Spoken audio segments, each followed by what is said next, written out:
As long as I can get on. Good afternoon, adventurers! Welcome to John's Dungeon Corner because it's Friday. And we're at the Collective in Altamont Springs, Florida. Woohoo! That's right, the hurricane came and went, but we are still here, just like adventurers should be. All right, so we got some good stuff going on today. As you can tell, I got a table full of stuff. Cool stuff, yeah! Where to begin? Okay, let's keep it simple. Let's start with the map boards. Yeah, map board, I should say. Well, it's really a book of map boards. How's that? Yep. I like it. Check this out. This is the Giant Book of Battle Maps, Volume 3. My favorite number 3, I say 3. And it's got 62 pages of battle maps. Look at this. Every time you open up the book, you got a whole new map. So basically, if there's 62 battle maps, that's 31 full maps. Look at that. You got a boat. There's some outland. There's some streets.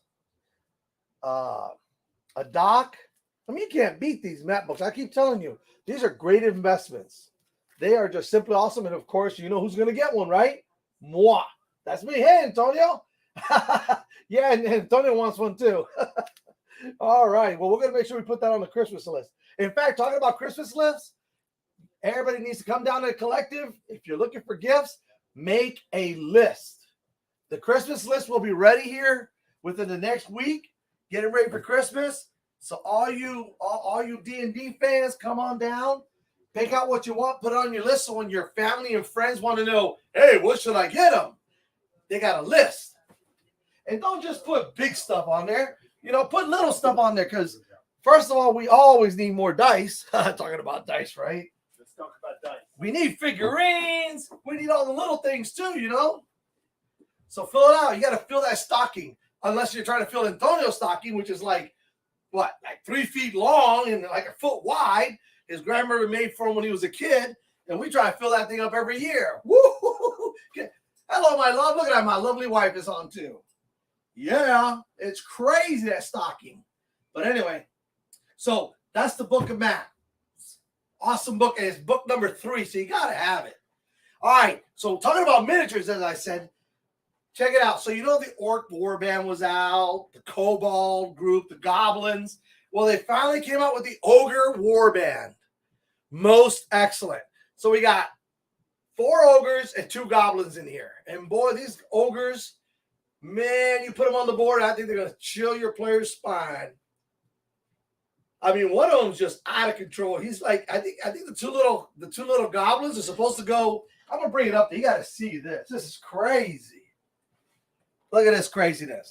So here are the 4 ogres.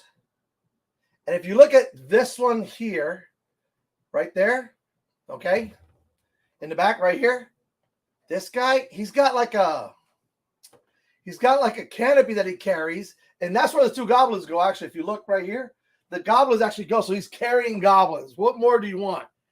And they got bows. Oh, yeah. Yeah. Someone's in trouble. Not it. So let's keep talking about miniatures, right? I promised y'all that I would show you, once they came in, all the new Spelljammer miniatures. And boy, they came out like in a plethora, which is many. All right, so here we got the Astral Elf Patrol. Look at how cool that is. Look at the colors in that, huh? There they are. A little bit better there. Look at that, huh? I like it. So there's a Star Moth, an Ancient Solar Dragon, a Damselfly, and an Ancient Lunar Dragon. Woo-hoo-hoo. That is so cool. Yep, Wild Space just got wilder, I tell you. Okay, and then right back here, Threats from the Cosmos. Look at this pack. Oh, this is nice. So this one has Cosmic Horror, an Ancient Red Dragon, a Tyrant Ship, and a Swarm of Murder Comets. Great. Murder Comets in outer space.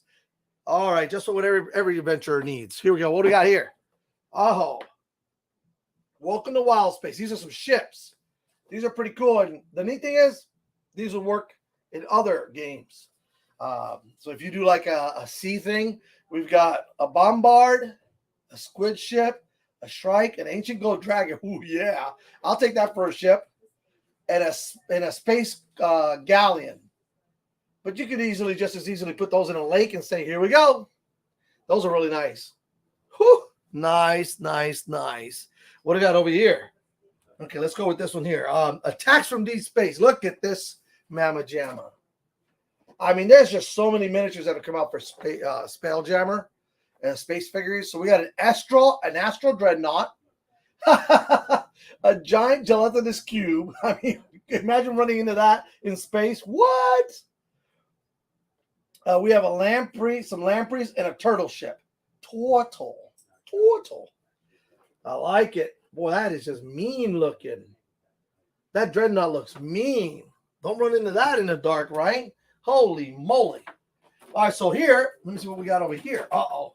This is a Wild Space ambush. Boy, the DMs are all smacking their lips about right now because this is getting crazy. So we have a Night Spider. Look how huge that thing is. Look at that.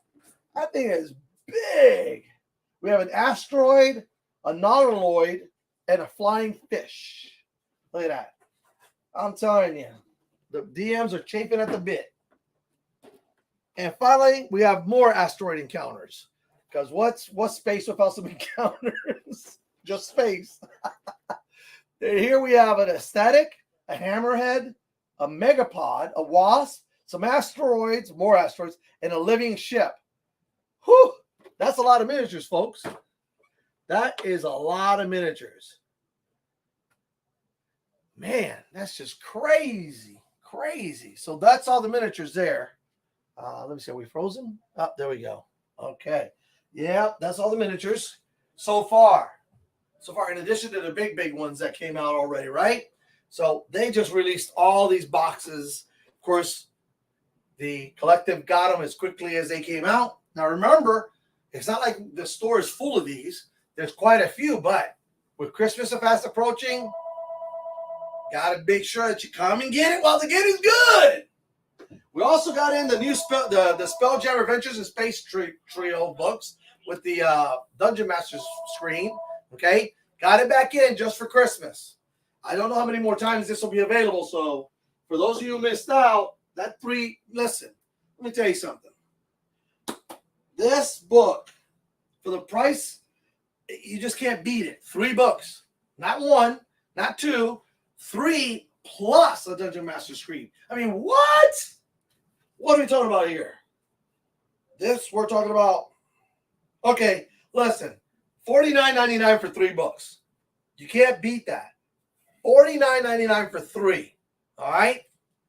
So there you have it, and you have the whole Spelljammer Adventures in Space. And then let's not forget the dungeon. These came back in again. The Dungeon Book of Battle Mats. Okay. This has 2 books in it that you open up and put side by side. So it's just amazing. There's no reason not to. Okay. They create a 24 by 24 dungeon map. I mean, this is just awesome. Take a look at that. Okay. A 2 foot by 2 foot dungeon map. That's really nice. And it's easy to carry. That's the wonderful thing about the books. Ask Tony, he uses them all the time. And we play here at the collective with up to like 14 players plus the monsters. He puts these out, and there's plenty of space to play. Okay, so you can build a whole adventure scene out of that.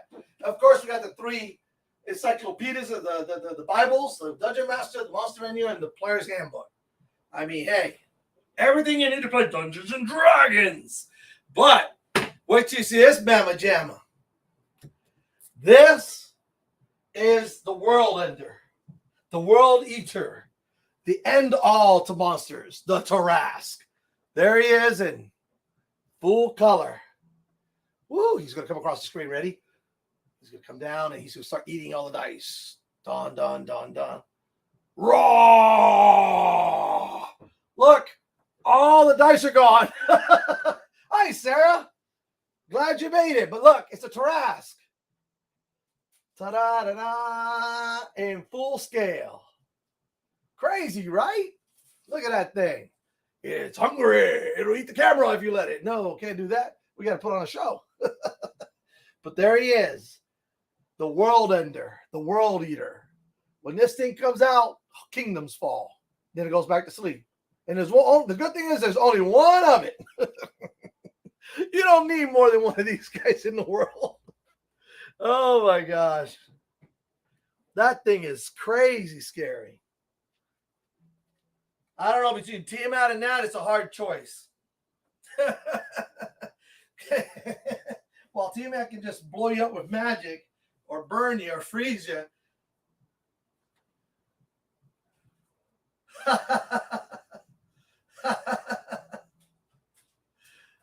Poison.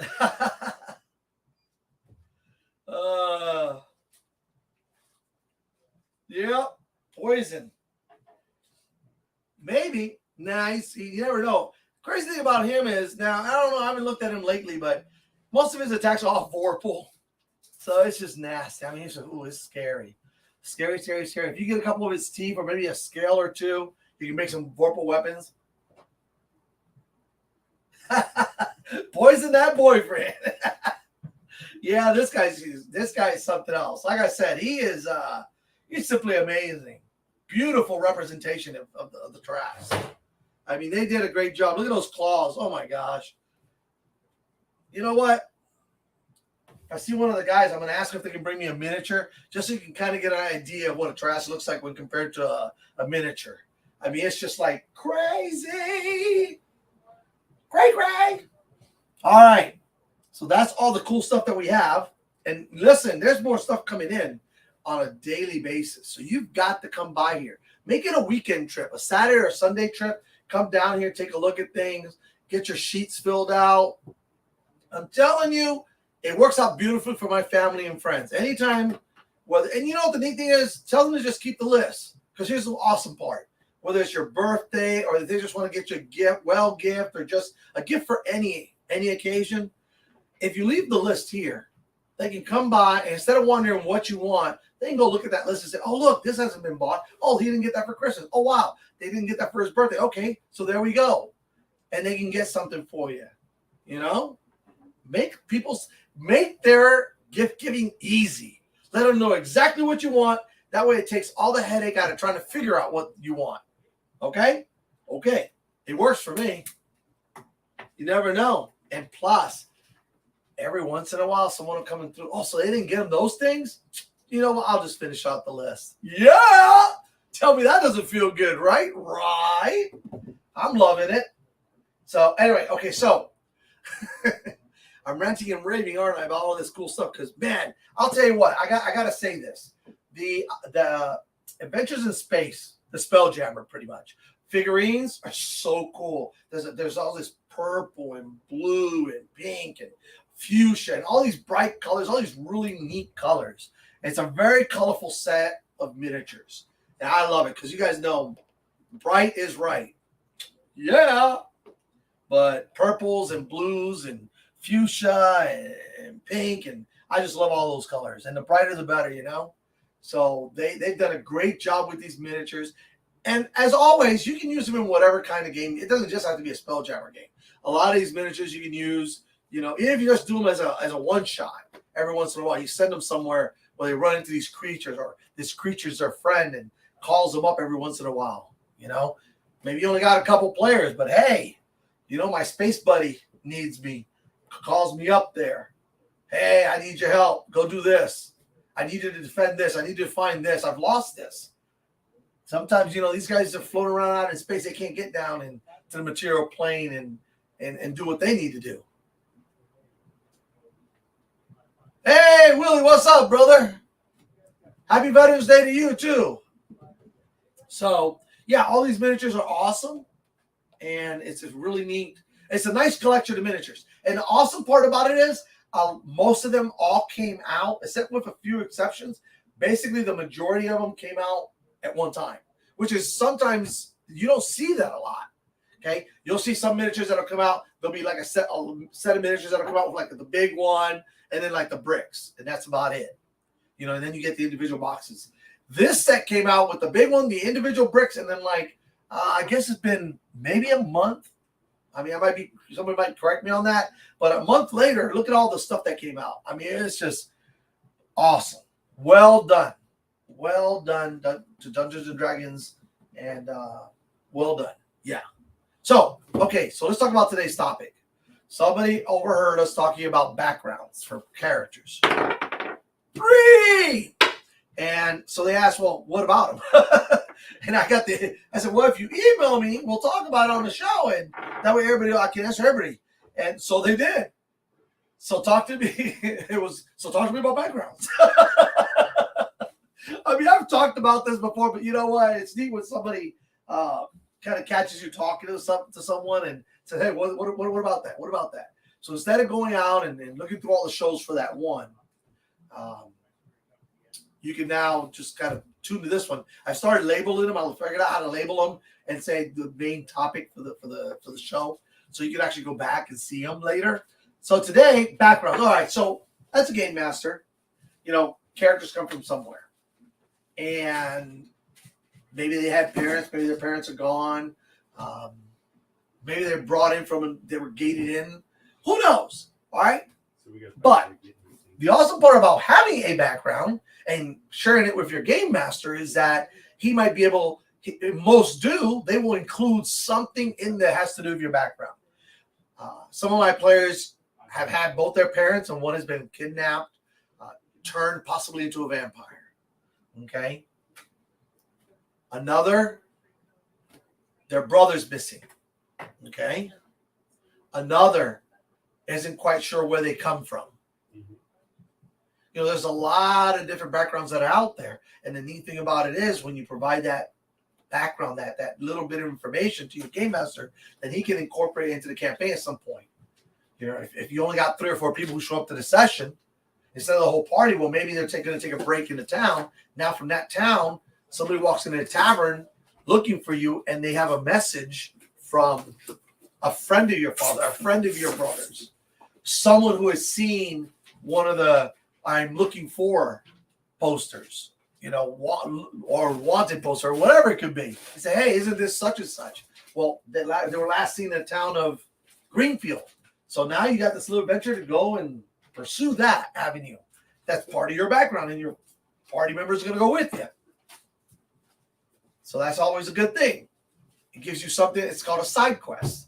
Not every quest is it's a main quest, and we got to go take down the baddie. And no. It's nice to do these little side quests. And like the name implies, it's just a side quest. It's one shot, and it may lead to something else. It may lead to the defining moment. You might find your brother. It may not even be them, but you might get another clue. So that next time, you're short of the party, hey, let's go here. Or maybe you can go and help somebody with their story. Maybe sometimes they can link. People have been known, especially cultists, are known to just go through and just grab people and turn them into slaves, or try to turn them over to the cult. Maybe that's what's happened. Maybe the one brother got kidnapped and the father got turned. Well, let's go save both of them at the same time. Now, those may be 2 different storylines, 2 different backgrounds that now meld into one. And now both the characters, with the help of some of their party members, are going to go and save them, even though the father may not even be wanting to be saved. He doesn't even know that he wants to be saved because he's been brainwashed, or maybe magically enticed. Okay, so you never know. You never know where an adventure can lead you. So creating a background. All right, I am the long lost prince of a kingdom that no longer exists, and I have so many magic. No. That's not the answer. What fun is that? And if it's a long lost kingdom, then all the magic items probably got lost with it. All right, so with that being said, go into the player's handbook and you see backgrounds, right? So you can start with this one. The background gives you a lot of information. You can take that information and meld it into a 1-page, maybe a 1.5-page background.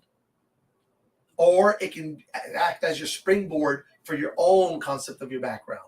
Okay? Because believe it or not, yes, there is a noble background that you can take as a starting character.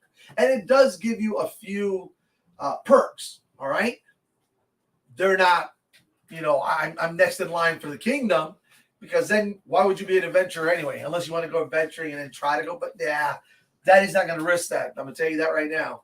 He ain't going to let his son go become an adventurer, or his daughter go become an adventurer, who could end up dead or a captive or who knows what in the D&D world, right? So that's not a good idea. Hey, how's it going, Brenda? How are you? So we want to make a background that's kind of like has some points like, okay, my parents, if you want to talk about them. One was a cleric, the other one was a bard. After their training, I decided to become a rogue. Oh, okay. That's just how things turn out sometimes. All right. And so at that point, you have that settled. Okay, they're still alive. Maybe they're still adventuring. One of my party members has both parents that used to be adventurers. I've actually had a character whose parents are both adventurers, still alive and adventuring. Okay, so there's that. And sometimes they can come in and help you because, my gosh, if you're just starting out, they're probably at least in their teens as adventurers. So maybe they'll come out and help you, right? Give you a hand every once in a while. It gives you a resource that you can kind of tap into every once in a while to get some information. See how that works out. Little things like that. Now, maybe not all the time, because you may not be able to get a hold of them all the time, but you can send a message, and when the dungeon master feels that it's right, you might get that answer. Very nice, right? People say, well, why would I bother making a background? It's just more work. No. It's work that will pay off in the end. So let's say there is an ancestral sword. There's ancestral weapons out there that get more powerful as you do. So you know what the ancestral weapon is, and it's something that maybe you want in the future. Okay, maybe when you're 10th, 11th level, you want that sword or that staff or that wand, whatever. And it's an ancestral that's been passed down, but now it's lost, or someone stole it, or it was thought destroyed, but it actually, you've heard rumors that someone has it. Okay, so you put that into your background, you describe it. And you say, what is this? One of my goals as an adventurer is to this. It's nice to have goals and to put them in your background so your game master can see it and prepare for that. All right? There's something that they can do and kind of put out there. You may find it in I don't know, depending on how powerful it is, from as simple as an ogre lair all the way up to a dragon horde or a lich's castle or a vampire's crypt. You don't know where, but it could be out there. In fact, when I get things like that, there are a couple of my players that have ancestral weapons, right? They don't know what their powers are. They're trying to find out what they are. They're going to try to find the ancestral weapons, as the case may be, depending on how that background was, how detailed it is. The more detailed a background, the more your game master can do with it. That's the point. It's like everything else. The more work you put into it, the more you're going to probably get out of it. That's how I reward my characters. Some people say, well, why does this person have this and this person doesn't? Well, it's simple. This background was written out. I got a 5-page background here. I got 2 paragraphs here. There's not much I can do with this 2 paragraphs. I can do a couple things that may lead to something, but here I have a plethora. I've got so much information. There's not much I can't not do with it. And that's what I'm telling you. The more detail that you give a game master means a lot less detail they have to put into it. And in my case, that I would have to put into it. So I reward my players with that. Okay? Sometimes they start out with something. Sometimes they're in search of something. Sometimes they're given a quest to go find something that'll better, that's part of the major plot line. I mean, it's not the main, but it's a part of it. Because, a lot of steps, like there used to be one of the biggest quests that Dungeons & Dragons ever set out was a rod of 7 parts. Okay? It's 7 parts of this rod. It's really very powerful. And it was split into 7 parts and sent to 7 winds. So there's like 7 different quests. If you just want to do the quests, all right, you could do that. But it'd take all 7 to complete that one item. And I've seen game masters take that to other extremes. There's this event that's about to happen. The only way to stop it is to get this, and this. And then you have to go here and kind of put that together and bathe it in the fires of blah, blah, blah, and then quench it in the river of such and such. That's just an idea. That's just something I've seen. And it's a lot of fun. But it's sometimes because a game master, and I've told you guys this before, it doesn't have every idea come about. Just, I have all these ideas. Yes, they do. But it's nice to have a player, a character in his campaign that kind of gives him something else, so a different flavor that they can incorporate and kind of come up the side quest. Once again, side quest. I've thrown side quests out there because I heard somebody say something. I say, hey, that's a great idea. And now there goes a side quest. A one shot based on something I just heard or saw. I'm like, ooh, I like that idea. There's nothing wrong with that. You can take your favorite fantasy novel and turn it into an adventure. Use it as a springboard. And then the players take it off in a direction. But the background, it all starts with a background. So hopefully I've kind of given you an idea to get the wheels turning. There's no right or wrong background. I would definitely stay away from one of these. Like I said, I'm the prince, I'm the king, I'm whatever, I'm this huge. Then you probably wouldn't be an adventurer. Although there are exceptions to that, but I would stay away from the sensational and make it more in depth and give a lot more information about where you're from, family, where your goals are. Put that all together and send it out to that game master and let him deal with it. Right.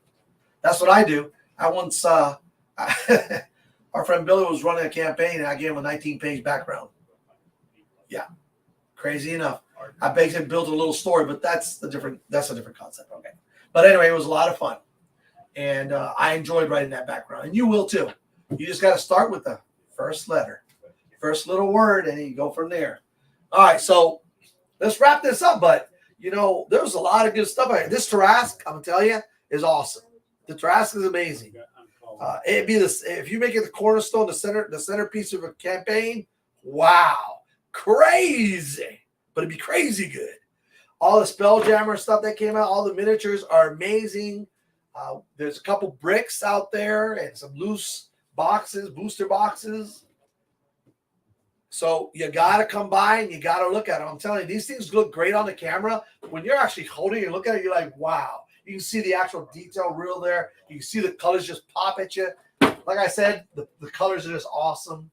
The purples, the blues, the fuchsias, the pinks, the reds, the yellows.